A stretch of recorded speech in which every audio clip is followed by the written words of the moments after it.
하나님께서 우리에게 주시는 말씀은 히브리서 11장 1절에서 3절까지 말씀입니다.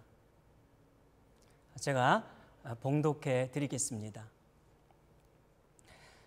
믿음은 바라는 것들의 실상이요 보이지 않는 것들의 증거니 선진들이 이로써 증거를 얻었느니라. 믿음으로 모든 세계가 하나님의 말씀으로 지어진 줄을 우리가 아나니 보이는 것은 나타난 것으로 말미암아 된 것이 아니니라. 아멘. 한 주간도 주님 안에서 평안하셨습니까? 오늘은 설교를 나누기 전에 한 가지 말씀을 먼저 드리도록 하겠습니다. 지난주에 여러분께 광고해 드린 대로 오늘 오후에 장로님과 함께 각 가정을 신방하려고 합니다. 모두가 함께 기대하는 마음으로 준비해 주시길 바라고 그리스도 안에 있는 평강을 함께 나누는 만남이 되기를 주님의 이름으로 부탁합니다. 오늘부터 신앙의 기본적인 부분이라고 할 수 있는 이 믿음에 관련해서 몇 차례 여러분과 말씀을 나누려고 합니다. 오늘 함께 읽은 히브리서 11장은 믿음장이라고 불립니다. 믿음 또는 믿음으로 라는 단어가 24번 기록되고 있습니다.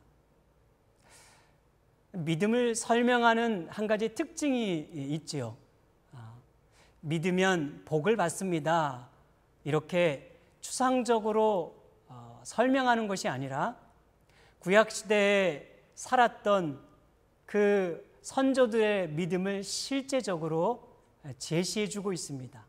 그러면서 그들의 믿음이 무엇이었는지, 믿음으로 그들은 어떻게 살아왔는지를 매우 구체적으로 진술해 주고 있는 것입니다. 히브리서 11장에서 말하고 있는 이 믿음을 한마디로 말한다면 세상적인 삶의 양식을 거부하고 하나님의 통치를 인정하며 그분의 말씀에 순복하는 삶이라고 말하고 있습니다. 히브리서 저자가 이렇게 믿음을 강조하며 다루고 있는 이유는 이 서신을 받고 있는 성도들의 삶과 무관하지 않을 것입니다. 당시 이 히브리서 수신자들의 이 성도들의 삶은 매우 위기에 처해 있었습니다. 로마 정부로부터 혹독한 핍박과 박해를 받고 있었고 급기야 그로 인하여 그리스도를 거부하고 신앙을 저버리는 그런 일들이 빈번하게 발생하고 있었습니다. 예수를 믿는다는 이유만으로 사회에서 불이익을 당하고 직장에서 해고를 당하거나 사람들로부터 차별과 냉대를 받는 아주 냉혹한 현실에 처해 있었던 것입니다. 이러한 성도들의 믿음을 독려하기 위하여 오늘 이 말씀을 기록하고 있는 것이지요. 당시 그들은 삶의 위기 속에서 신앙에 대한 회의가 늘기 시작했습니다. 믿음이 뭔가? 내가 갖고 있는 이 믿음이라는 것이 도대체 어떤 의미가 있는가?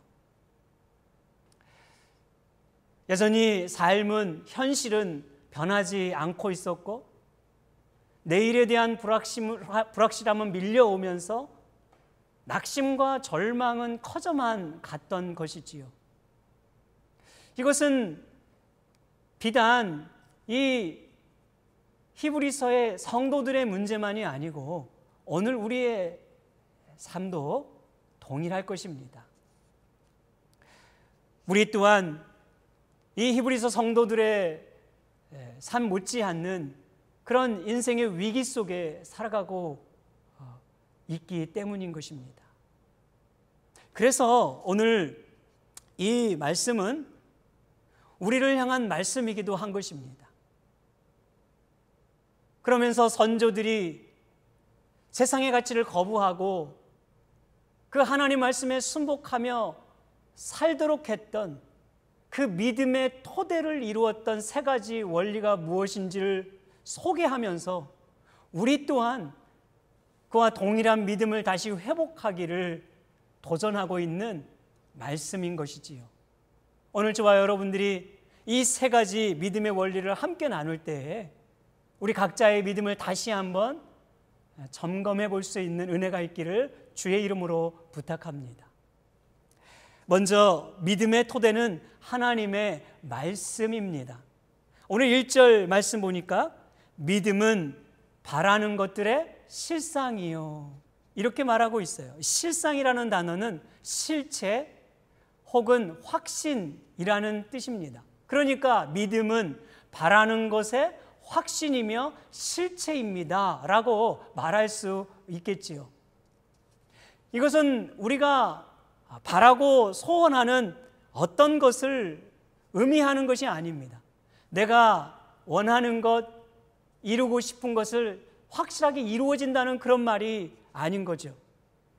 여러분, 우리가 기도할 때 주여 이루어 주실 줄 믿습니다, 이렇게 믿습니다에 강조를 할 때가 있죠.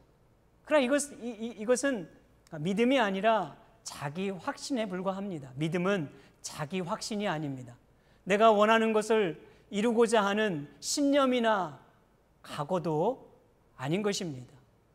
그러니까 내가 이 세상에서 바라고 원하는 것을 이루는 어떤 것을 말하는 것이 아니라는 말이지요.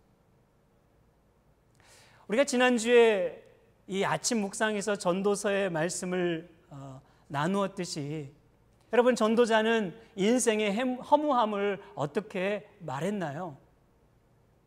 이렇게 말했습니다. 인생 자체의 의미를 두는 것은 수고와 괴로움 뿐이며 바람을 잡는 것과 같다고 말하지 않았습니까?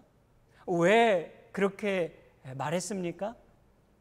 죄인들의 수고는 무익하고 인간의 욕망은 끝이 없어 만족할 줄 모르며 해 아래 있는 세상은 기억조차 할 수 없을 정도로 다 사라져버리기 때문이라고 말한 것입니다. 여러분, 그래서 사도 요한은 이 세상이나 세상에 있는 것을 사랑하지 말라고 말했어요. 세상을 사랑하면 하나님의 자리에 그 세상이 차지하게 되면서 하나님을 사랑할 수 없게 만들고, 또한 그 세상은 인생의 행복을 책임져 주지 못하기 때문이라고 말한 것입니다. 여러분, 사도 바울은 이 세상이 전부인 것처럼 살아가는 이 불행한 인생을 이렇게 묘사했습니다. 고린도전서 15장 19절 말씀인데요. 만일 그리스도 안에서 우리가 바라는 것이 다만 이 세상의 삶뿐이면 모든 사람 가운데 우리가 더욱 불쌍한 자니라. 아멘. 여러분, 우리가 살아가면서 이 세상의 것만 바라면서 사는 것이 얼마나 불행한 것인지를 말하고 있는 것이에요. 오늘 우리는 어디에 마음을 두고 살아가고 있으십니까? 이 땅에 마음을 두어 불쌍한 자가 아니라 그리스도를 우리의 마음을 두어 부요함을 누리는 저와 여러분이 되기를 주님의 이름으로 축복합니다. 여러분, 신자의 믿음은 변함없는 하나님의 말씀의 토대 위에 두는 것입니다. 하나님의 말씀은 100% 이루어지는 확실한 말씀입니다. 하나님은 인생이 아니시니 시건치 아니하시는 분으로 거짓말하지 않으시고 후회가 없으시는 분이기 때문입니다. 여러분, 우리는 99%의 가능성을 믿는 것이 아니에요. 가능성에 어떻게 우리의 인생을 드릴 수 있겠습니까? 긴가민가하고 애매한 것에 우리의 인생을 어떻게 다 맡길 수가 있겠어요? 믿음의 선조들은 불확실한 것에 인생을 드리지 않았습니다. 그들은 변함없는 하나님 자신과 변함없는 하나님의 말씀 그 토대 위에서 믿음의 뿌리를 내리고 있었던 것입니다. 그래서 오늘 3절에 보면 오늘 이 히브리서 저자는 이렇게 말했어요. 믿음으로 모든 세계가 하나님의 말씀으로 지어진 줄을 우리가 아나니 보이는 것은 나타난 것으로 말미암아 된 것이 아니니라. 아멘.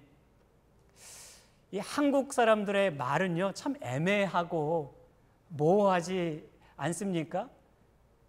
이게 좋다는 얘기인지 싫다는 얘기인지 하겠다는 건지 하지 않겠다는 건지 불분명할 때가 많아요. 그 말을 끝까지 들어야 알 때가 참 많죠. 그런데 이 히브리인들은 말이라고 하는 단어, 이 말씀이라는 단어는 전혀 우리가 인식하는 것과 달랐습니다. 그들은 말씀을 인격과 존재 자체와 동일시시켰어요. 그러니까 하나님의 말씀은 하나님의 인격이며 하나님의 존재 자체인 것입니다. 하나님의 말씀하시면 그것은 반드시 이루어지고 성취되는 말씀이라고 믿었던 것이에요. 그들은 무엇을 믿었습니까? 3절에서 그렇게 말하죠. 하나님께서 말씀으로 천지를 창조하신 창조주가 되신다는 것을 그들은 믿었던 것이에요. 그런가 하면 하나님은 이 말씀으로 역사를 지금도 운행하고 계시는 역사의 주인이라는 것을 믿었습니다. 여러분, 역사는 순환되는 것이 아니라 끝을 향해 가는 것이에요. 역사의 시작이 있으면 끝이 있는 것입니다. 그런가 하면 그 하나님은 오늘도 말씀으로 우리의 인생을 세밀하게 보호하시는 분이라고 믿었던 것이에요. 참새 한 마리도 하나님의 그 돌보심 속에 있다면 하물며 나의 사랑하는 자녀들의 머리털을 다 세신 바 되기까지 주님은 우리를 지키시고 살피시며 보호하신다고 말씀하신 것입니다. 이것을 믿었던 것이에요. 이런 믿음을 가지고 있었던 것입니다. 그러면서 이 히브리서 저자는 대표적인 인물로 아브라함을 소개하고 있습니다. 아브라함이 하나님의 부르심을 받았을 때요, 보장된 것은 아무것도 없었습니다. 그는 모든 것이 불확실했지요. 그래서 갈 바를 알지 못하고 간 것이라고 말하지 않나요? 어디로 가야 할지 가는 것도 제대로 모른 채 떠났다는 말입니다. 여러분, 우리 어느 누가 불확실한 미래에 자기의 인생을 걸 수가 있을까요? 그런 사람은 아무도 없을 것입니다. 뭔가 분명하게 있을 때 내 인생을 투자하는 것이지요. 그러면 여러분, 아브라함은 어리석어서 이런 모험을 감행한 것일까요?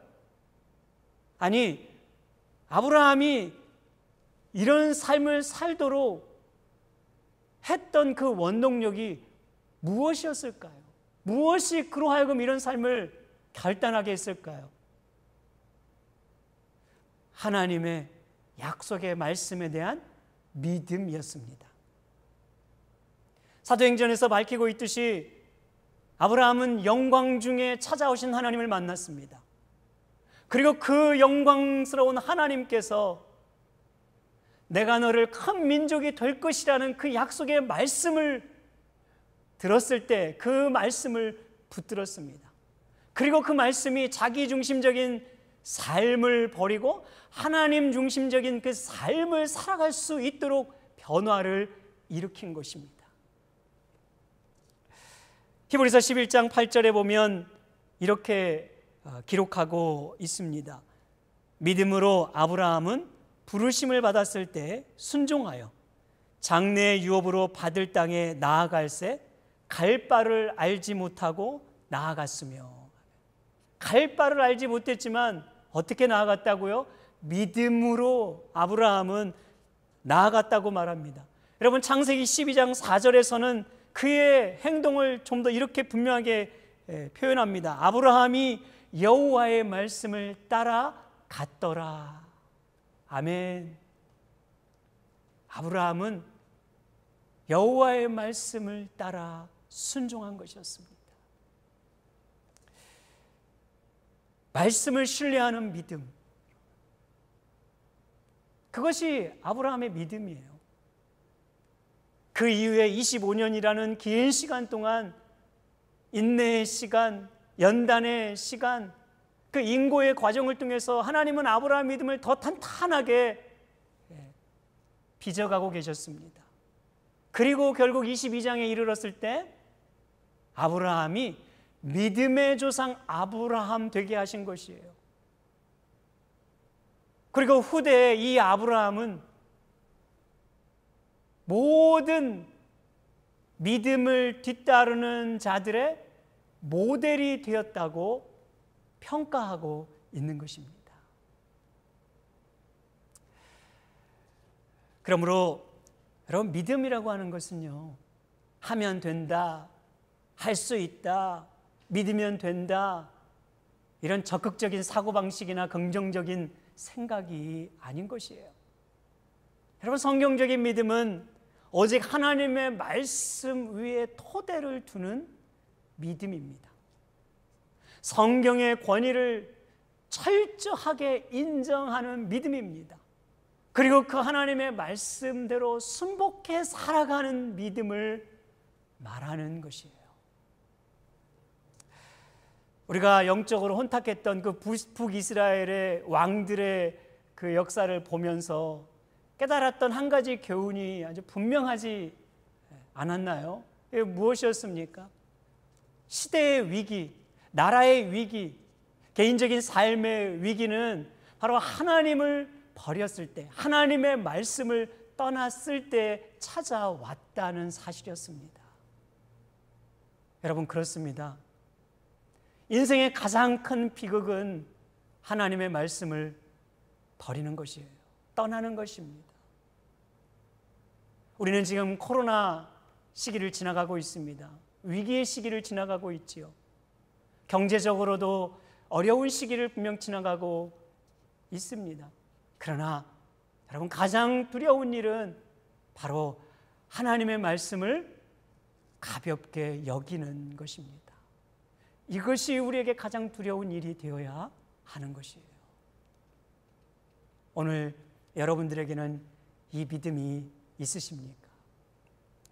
또한 믿음은 보이지 않는 것을 보는 것입니다. 여러분, 1절에 보면요, 믿음은 바라는 것들의 실상이요 보이지 않는 것들의 증거니. 아멘. 눈으로 볼 수 없고 손으로 만질 수 없지만 눈으로 보는 것처럼, 손으로 만지는 것처럼 확실하게 믿는 것이라고 말합니다. 선조들의 믿음은 보이지 않는 것을 마치 보는 것과 같은 믿음을 가졌다고 말하고 있는 것입니다. 여러분, 망망대해에 떠다니는 배가 어느 지점에 이르게 되었어요. 그때 한 사람이 와, 섬이 보인다 이렇게 말합니다. 그런데 그 옆에 또 한 사람은 아무것도 보이지 않은데 이렇게 말했어요. 차이가 무엇입니까? 한 사람은 육안으로 보았고 한 사람은 망원경으로 보았기 때문입니다. 망원경으로 보니까 육지가 보인 것이에요. 여러분, 믿음으로 본다는 건 망원경으로 보는 것과 같습니다. 그래서 믿음의 눈은 말씀의 렌즈를 장착하는 것과 같은 것입니다. 우리가 믿음의 눈으로 볼 때에만 하나님의 세계가 보입니다. 믿음의 눈으로 볼 때에만 예수 그리스도의 죽으심이 나를 위한 죽으심으로 믿어집니다. 그리스도의 십자가가 부활이 나를 위한 십자가요 부활로 믿어지는 것이지요. 그리스도의 삶이 보입니다. 우리를 향해 행하신 그분의 그 놀라운 일들이 보이는 것이에요. 죄와 심판이 보이고 구원과 영생이 보입니다. 우리가 천국을 가보지 않았지만 마치 천국이 내 마음속에 생생하게 이루어지는 것처럼 믿어지고 느껴지고 경험되어지는 것이에요. 여러분, 이것은 육안으로 볼 수 없는 것이지요. 믿음으로만 가능한 것입니다. 그래서 사도 바울은 고린도전서 2장 17절에서 이렇게 말합니다. 육에 속한 사람은 하나님의 성령의 일들을 받지 아니하나니 이는 그것들이 그에게는 어리석게 보임이요 또 그는 그것들을 알 수도 없나니 그러한 일은 영적으로 분별되기 때문이라. 아멘. 여러분, 우리가 신앙을 갖는다고 하는 것은요, 육안으로 보는 것, 해안으로 보는 것이 아니라 바로 영안, 즉 믿음의 눈을 갖는 것을 의미하는 것입니다. 누구나 다 육안을 가질 수 있습니다. 본능적인 것에 대해서는 누구나 다 민감하게 다 예리하게 보는 것이죠. 해안을 가질 수도 있습니다. 경제가 어떻게 흘러가는지, 시대가 어떻게 흘러가는지, 요즘 부동산이 어떻게 흘러가는지 그런 것에 더 민감하게 잘 보는 분들이 있기도 하지요. 그러나 여러분, 신자의 삶은 육안이나 해안을 뛰어넘어 바로 영안, 믿음의 렌즈를 가질 수 있어야 된다는 거예요. 그리스도인의 삶은 유물론의 시각으로 살아가는 것이 아니라 바로 하나님의 말씀을 믿는 믿음으로 살아가는 겁니다. 그래서 보는 것으로 따라 행하지 않고 믿음을 따라 행하는 자가 바로 그리스도인이라고 말하고 있는 것입니다. 오늘 이 히브리서 저자는 대표적인 인물로 노아를 소개하고 있는데요, 7절에 보면 이렇게 기록합니다. 믿음으로 노아는 아직 보이지 않는 일에 경고하심을 받아 경외함으로 방주를 준비하여 그 집을 구원하였고 믿음을 따르는 의의 상속자가 되었느니라. 아멘. 여러분, 보이지 않는 일에 경고하심을 받았다라는 것은 바로 홍수의 심판을 의미합니다. 여러분, 노아 시대의 홍수의 심판은 상상할 수 없는 일이에요. 왜냐하면 그때는 폭우도 한 번 쏟아진 적이 없기 때문입니다. 그런데 노아는 120년이라는 긴 기간 동안 묵묵히 방주를 지었습니다. 여러분, 왜 그랬을까요? 자신의 명성을 알리고 싶어서요? 자기의 이름을 좀 더 드러내고 싶어서 그랬던 것일까요? 아닙니다. 그는 이렇게 말해요. 보이지 않는 일에 경고하심을 받아 경외하였기 때문이다. 다시 말하면 하나님의 말씀을 통해 주신 그 심판의 말씀을 믿었다는 거예요. 그 홍수의 심판이 지금 눈에 보이지 않지만 그 심판은 분명하고 확실하다는 사실을 믿었습니다. 그래서 보이지 않지만 보는 것과 같은 믿음을 갖고 바로 방주를 지었다고 말하고 있는 것입니다.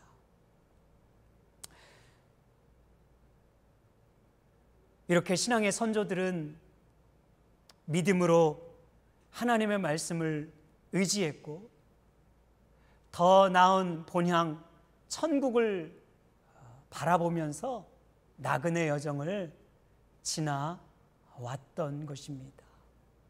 여러분, 이것이 바로 오늘 그 믿음을 뒤따라가는 그리스도인들의 삶의 길이기도 합니다.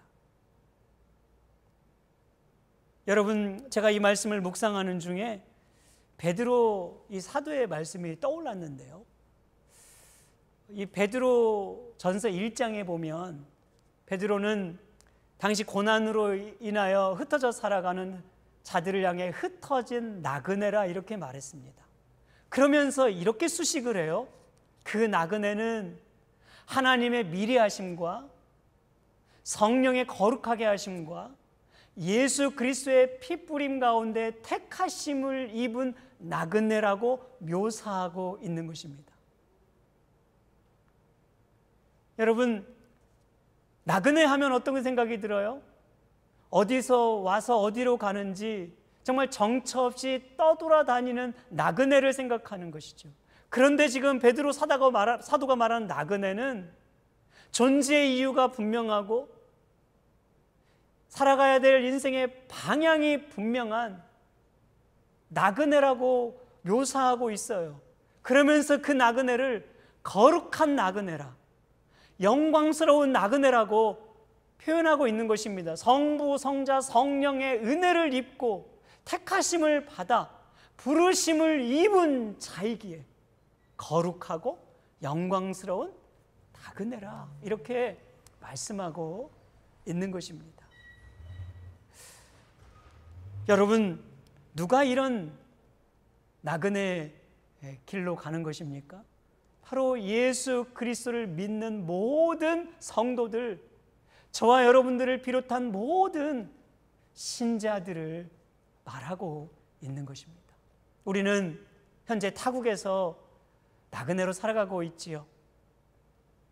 이 미국 땅에서 참 이방인으로 살아간다는 것은 외롭고 고단하고 힘든 나그네 여정입니다. 그런데 오늘 주님은 우리에게 예수 안에 있는 신자들은 바로 하늘의 시민권자를 받아 하늘의 가치와 원리 속에서 살아가는 영광스러운 나그네요, 거룩한 나그네라고 말하고 있는 것입니다. 그들은 바로 장래를 향한 소망을 가지고 살아가는 나그네인 것입니다.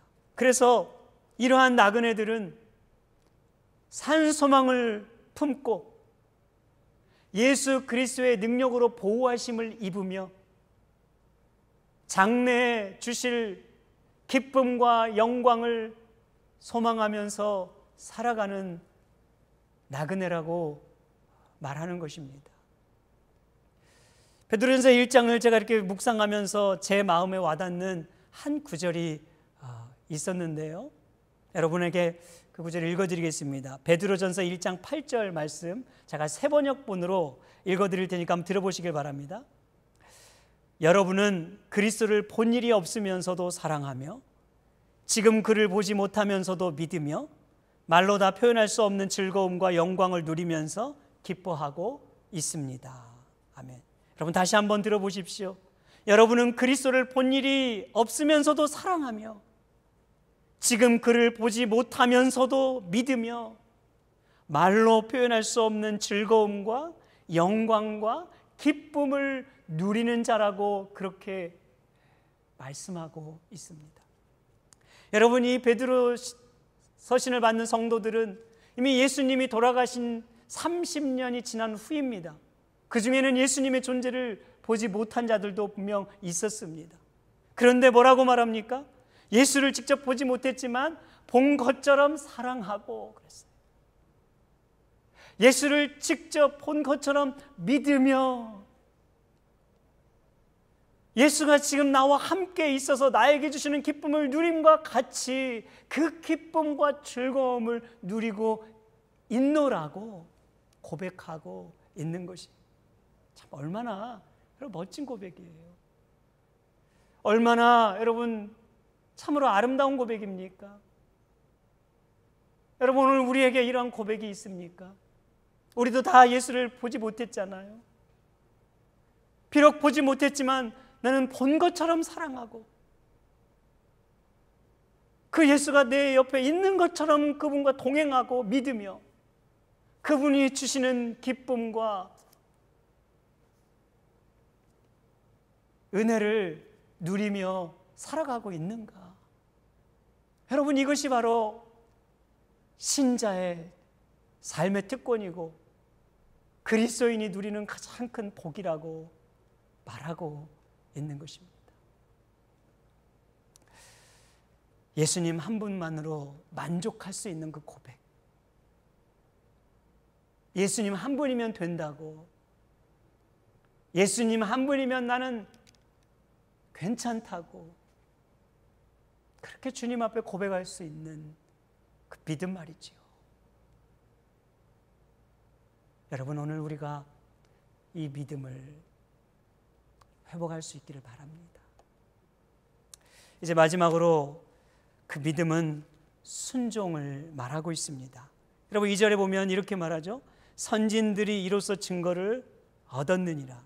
증거를 얻었다라는 말은 선진들이 이 믿음을 통해서 참된 것임을 확증하고 인정을 받았다는 말입니다. 여러분, 믿음은 순종을 할 때에만 증명이 되고 확증이 되며 인정을 받을 수가 있는 것이에요. 아벨은 온전한 예배로 순종했고 에녹은 하나님과 동행함으로 순종했고 노아는 하나님의 말씀대로 방주를 지음으로 순종했고, 아브라함은 갈 바를 알지 못하지만 말씀에 의지하여 감으로 순종했습니다. 히브리서 11장 32절 이후에 보면 사사시대 이후부터 등장하는 믿음의 선조들을 언급하기를 이렇게 말합니다. 그들이 믿음으로 전쟁에서 이기기도 하고 불의 세력을 멸하기도 했지만 그 믿음 때문에 결박을 당하고 옥에 갇히고 그리고 유랑하며 환난을 당하기도 했다는 것이에요. 그러나 그들은 모두 다 어떻게 살았다고요? 말씀에 순종하며 살았다고 말합니다. 그 말씀으로 순종하는 그 삶 속에서 세상이 감당하지 못한 자라고 그렇게 사람들에게 충격을 주고 정말 그들이 참된 그리스도인이라는 사실을 확증하고 증거하는 그런 증인이 되었다고 고백하고 있는 것입니다. 여러분, 순종을 보여준 최고의 모델은 바로 예수님일 것입니다. 예수님은 오직 아버지의 뜻에 순종하기 위하여 하늘 보좌 특권을 버리고 이 땅에 오셔서 십자가에 자기의 몸을 내어주셨습니다. 그리고 그 순종함으로 하나님 아버지를 영화롭게 하셨던 것입니다. 여러분, 믿음이라고 하는 것은 뜨거운 감정이 아니고 멋지고 화려한 형용사가 아닙니다. 믿음은 동사입니다. 순종이라는 말입니다. 여러분, 우리가 순종하지 않을 때 믿음은 완성되지 않습니다. 믿음은 오직 순종으로 완성됩니다. 성경을 읽어보십시오. 내가 원하는 말보다도 내가 듣기 싫어하고 내가 원치 않고 내가 하고 싶지 않은 일들이 훨씬 더 많이 요구하는 것 같을 때가 있잖아요. 그러나 내가 하고 싶은 아닌 일에도 순종하는 거예요. 말씀이니까. 내가 원치 않는 일이지만 듣고 순종하는 거예요. 하나님이 나에게 하신 말씀이니까. 여러분, 내가 바라는 것이 아니지만 그 말씀에 순종할 수 있는 것, 그 순종함이 바로 우리의 믿음을 확증시켜 가는 겁니다. 그럴 때 정말 이 사람은 진실한 사람이구나, 정말 진실한 믿음의 사람이구나, 사람들로 인정을 받고 뿐만 아니라 하나님께 인정을 받는 자가 될 수 있다는 것이지요. 여러분, 믿음은 하나님의 말씀의 토대를 두어야 하고, 믿음은 바라는 것, 보지 못하는 것을 보는 것처럼 믿어야 하며, 그 믿음은 궁극적으로 순종을 통해 증명되어야 하는 것입니다. 여러분, 말씀을 맺습니다. 우리는 모두 어려운 시기를 지나고 있습니다. 이 어려운 시기에 정말 우리에게 필요한 것이 믿음 아닐까요? 가장 우리에게 지금 시급한 것은, 어쩌면 하나님이 지금 나에게 가장 요구하시는 것은 믿음 아닐까 싶습니다. 이 믿음을 굳게 붙들 때 예측 불허한 인생 속에서도 우리는 인생의 목표를 부여잡을 수 있고, 내일의 불확실함 속에서도 장래의 영광과 소망을 바라볼 수가 있습니다. 그리고 우리가 이 믿음을 간직할 수 있을 때 바로 찬송가 90장의 이 고백처럼 주 예수보다 더 귀한 것이 없네, 이 세상 그 어떤 것보다도 바꿀 수 없는 분 예수라고 고백하며 우리는 하루하루를 살아갈 수가 있게 될 것입니다. 사랑하는 성도 여러분, 오늘 저와 여러분들이 다시 한번 이 믿음을 회복하고 이 믿음을 고백하며 승리할 수 있는 복된 삶이 되기를 주님의 이름으로 축복합니다. 기도하겠습니다. 고마우신 하나님 아버지, 과연 우리에게 어떤 믿음이 있습니까? 오늘 주님 주신 이 말씀 안에서 오늘 내가 붙들고 소유하고 추구하고 있는 이 믿음이 무엇인가를 다시 한번 깨닫게 해주심을 감사합니다. 우리는 모두 다 어렵습니다. 그러나 이 어려운 때 가장 필요한 것은, 하지만 믿음을 하나님은 우리에게 요구하고 계시라 믿습니다. 하나님 말씀 위에 더 굳게 뿌리를 내리는 이 믿음, 보이지 않는 것을 보는 것처럼 담대하게 살아가는 믿음, 그리고 그것을 삶 속에 순종함으로 드러내고 향기를 내고 영향을 미치는 그런 좋은 믿음의 사람이 되게 하여 주시옵소서. 모든 것 주님께 감사하오며 예수님의 이름으로 기도하옵나이다. 아멘.